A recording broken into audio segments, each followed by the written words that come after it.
They need another SA. United Slave Masters and Slaves of America. And what they do to us. United Slaves and Slave Masters of America, because you coons are complicit in what they do to us. United Slaves and Slave Masters of America, because you coons are complicit in what they do to us.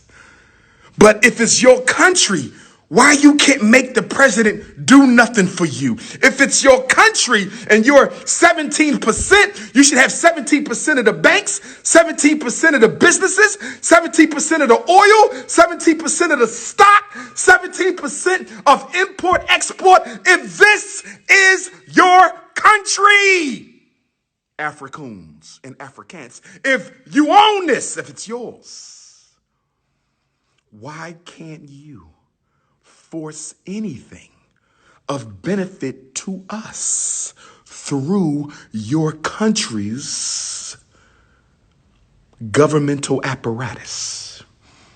Your country, you got one Supreme Court justice who is a coon. Your country, you got two black senators. One is a coon, the other might be on his way. Your country, you had one president, ignored your ass for 8 years. So let me get this right. In your country, there's an anti-Asian bill. In your country, there's an anti-LGBTQ bill.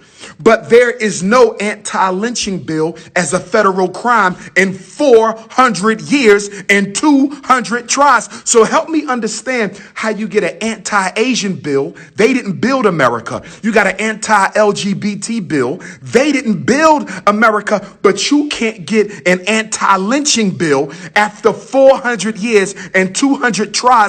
But this is your country. Help me understand, overstand, and understand.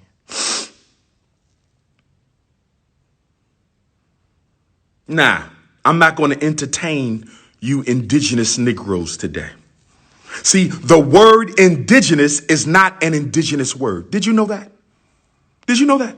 Did you know the word aboriginal is not an aboriginal word? Did you know that?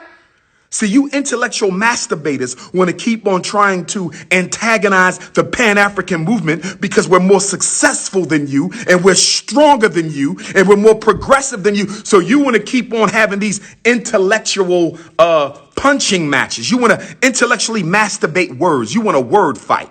You want to fight over words. Well, here's a little word fight for you.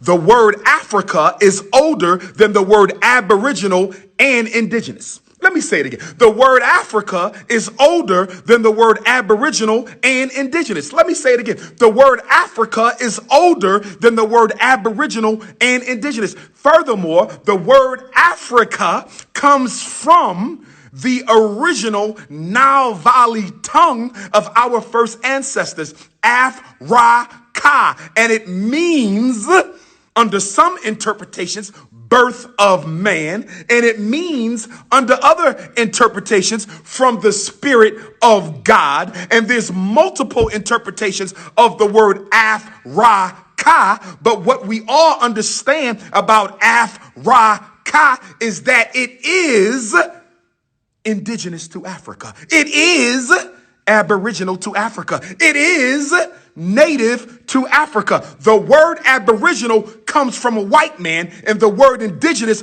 comes from another white man. The word Africa comes from the black man. You can call yourself whatever you want, but as for me, I shall be African today, tomorrow, until the day I die. Aboriginal is a white man's word. Indigenous is a white man's word. The word Africa is a black man's word. So you can take your intellectually masturbating ass off my live. I thought I told you that this is only for Africans. This alive is for Africans. It's for the Ghanaian African. It's for the Jamaican African. It's for the Brazilian African. It's for the London African. It's for the French African. It's for the Ethiopian African. It's for the American African. It's for the Canadian African. It's for the South Pacific African. It's for the South African. It is for the Ethiopian African. It is for the Trinidadian African. It is for the Mexican African, but it is only for the African. So if you are not an African, hop off the damn live. Brothers and sisters, I need to wrap this up. Sister Montrese, I will see you tomorrow in Fayetteville. Sister Montrese, I will see you tomorrow in Fayetteville. Brothers and sisters,